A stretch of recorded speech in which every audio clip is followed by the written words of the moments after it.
intersection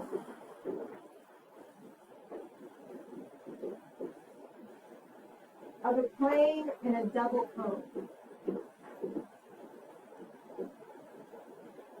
So we just looked at what a cone is. So y'all, a double cone would be this, right? One on top of the other. So by changing the inclination of the plane, you can form 4 conic sections: a circle, an ellipse, a hyperbola, and a parabola.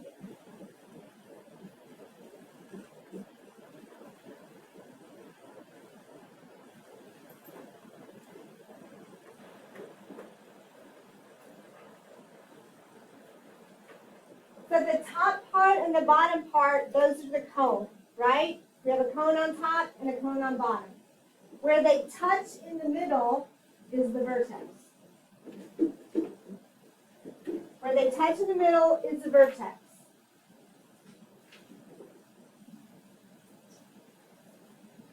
Through the vertex, straight up and down, is a vertical axis.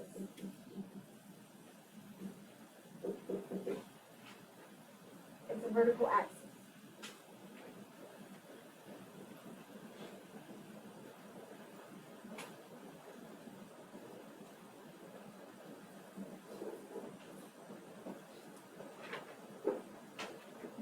We're going to call this the generating line.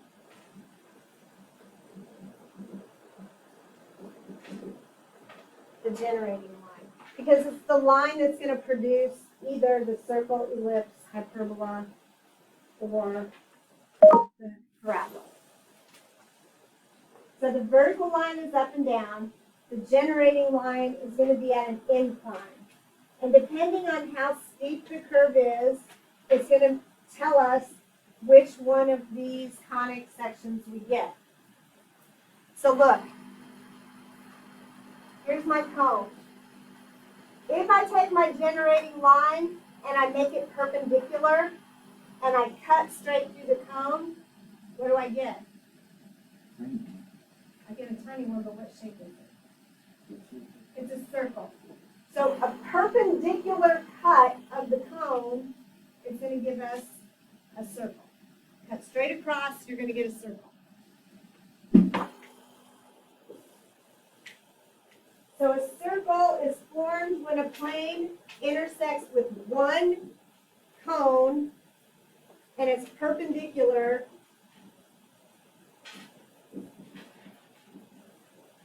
to my vertical axis. It's perpendicular to the vertical axis.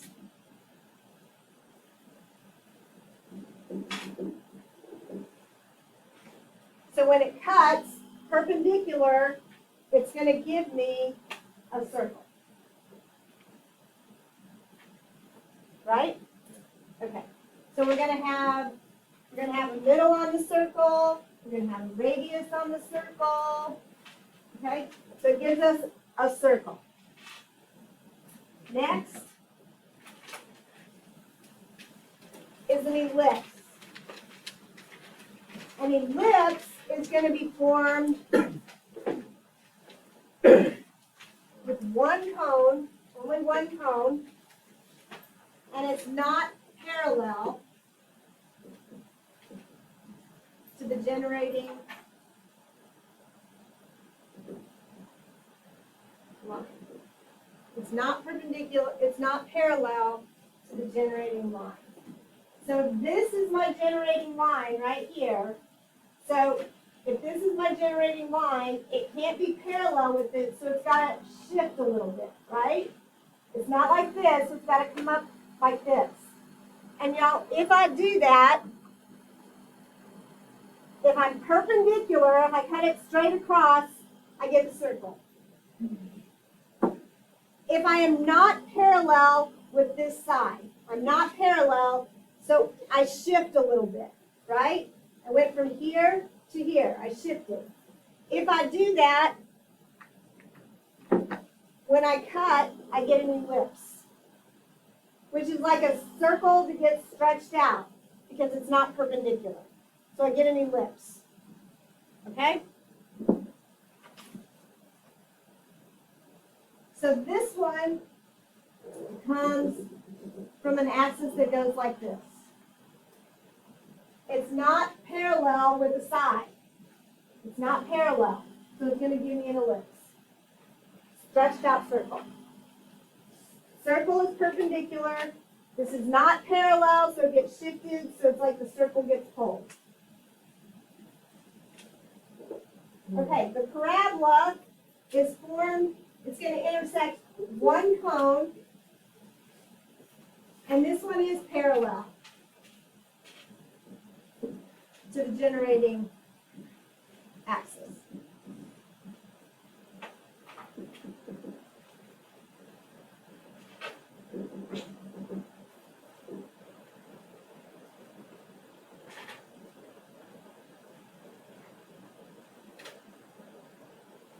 So the generating axis is like this, right? So this one is parallel, right? So here's the generating axis. If this is the generating axis, if I cut it parallel, when I cut it parallel, it gives me a parabola. Okay? So when it's parallel to the side, this right here and this right here are parallel, it gives me a parabola. And it only cuts one of the cones. Okay? Parabola, one cone. The last one is a hyperbola, and a hyperbola is the only one that's going to intersect both cones. And when it does it, we have a top and a bottom, and that's a hyperbola.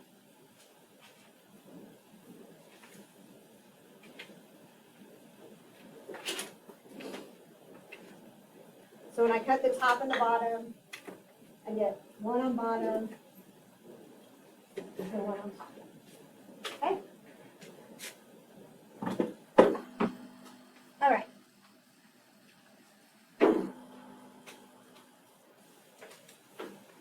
So we need a couple things. We need the distance formula and the midpoint formula. The distance between 2 points, x1, y1, and x2, y2, the distance is this.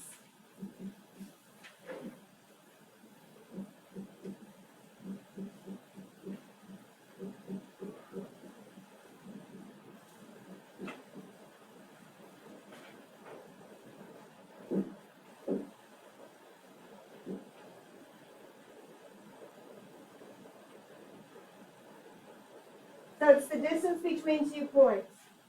So if I look at example 1, it's asking me to find the distance between these 2 points. So my point A is 1,6, and my point B is 7,2.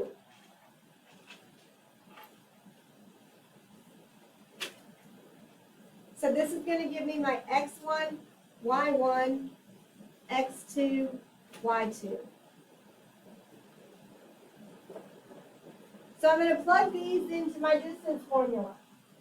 And y'all look, this formula is really, it's the Pythagorean theorem that we're using, right? The distance, the a squared plus b squared equals c squared. That's what we're doing. So x2 minus x1, so I'm going to get 7 minus 1 squared plus y2 minus y1, and then we take the square root. And that's going to be the distance between the 2 points. And it doesn't matter which one you label x1, y1, x2, y2, as long as you stay the same, right? It doesn't matter. So 7 minus 1 gives me 6 squared is 36. 2 minus 6, what does that give me? Negative 4. Negative 4 squared is what? 16. Positive 16.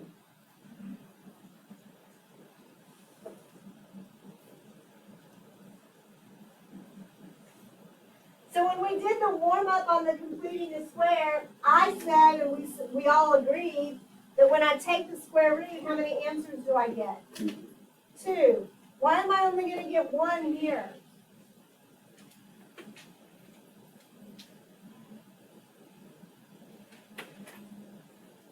I get a positive answer and a negative answer.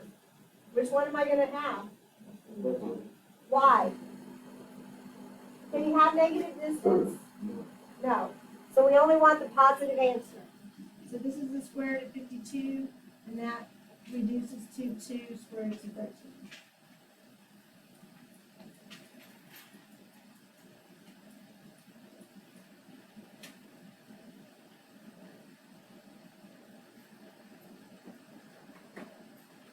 So when we're finding distance, we're finding the whole distance. This is my distance. Because the next one they're asking for is the midpoint.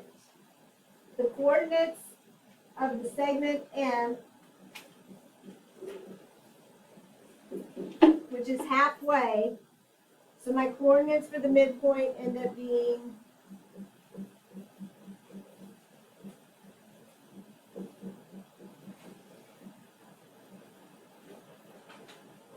add them together and divide by 2. And that's going to give me my midpoint. And this would be my midpoint right here.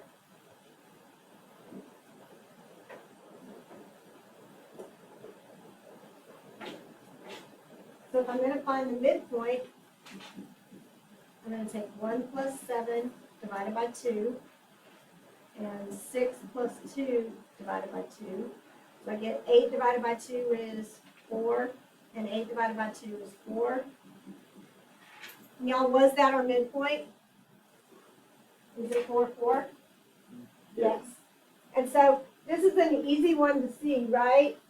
But if we end up with square roots, you're not gonna be able, it won't be easy to see that, okay? All right, so the last one, is find the coordinates of the other endpoint. So I have an endpoint and a midpoint, so I need the other points, right? So the midpoint, is that 1? Yeah, okay. So the midpoint is 1, 2. So to set it equal to 1, I'm going to have 4 plus x over 2, and that has to equal 1.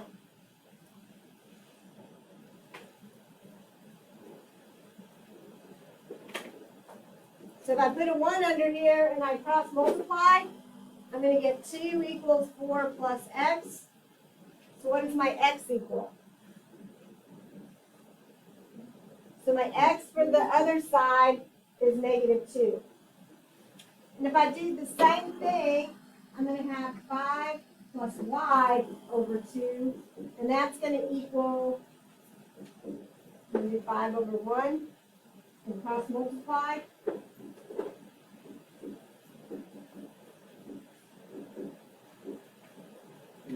So my y is 5.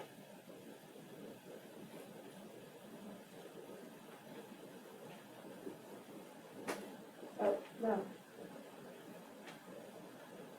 No, this is 2.